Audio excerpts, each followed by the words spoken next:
my go-to preferred state is you create it in-house. Let me tell you why.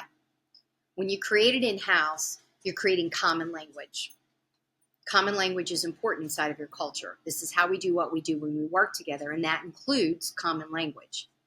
Common models that we use, change management models, behavioral assessment models, how we define our culture models, how we onboard models, how we interview models. There's all kinds of models, tools, and resources out there.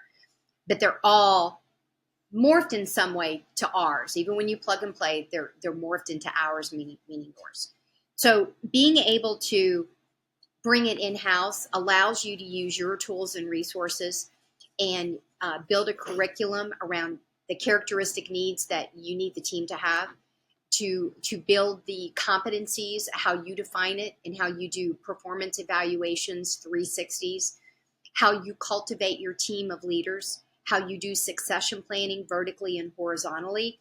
The clarity of expectations from role to role, competency to competency in the role becomes so much easier. And the scalability, when you bring it in-house, the cost to go out is more per person always, from my perspective, always with any research that I've done or any time that I've responded to a proposal. It's always more to send one or two people out than it is to bring your entire team in and to have that common language around what right looks for right inside of your culture. So the right thing to do is to bring it in-house because you can build it better, quicker, faster, and it's interwoven. It's interwoven. So now when you have your internal university, you've got your school of leadership. You've got your technical skill. You've got your all-employee school. Maybe you have your people manager that's a little separate because everybody can be a leader. Everybody can lead from the chair they're in. So you end up with these different schools, just like when you think about traditional universities. You can build pre-tests, post-tests.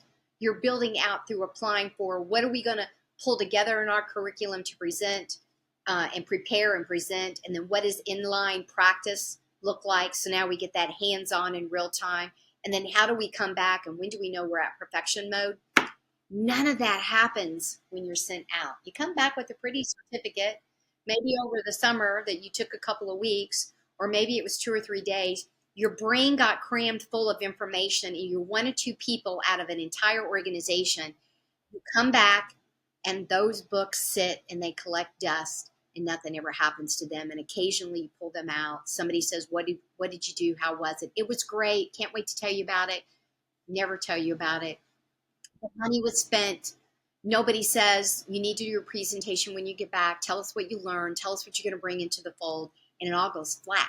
So it becomes money that was wasted.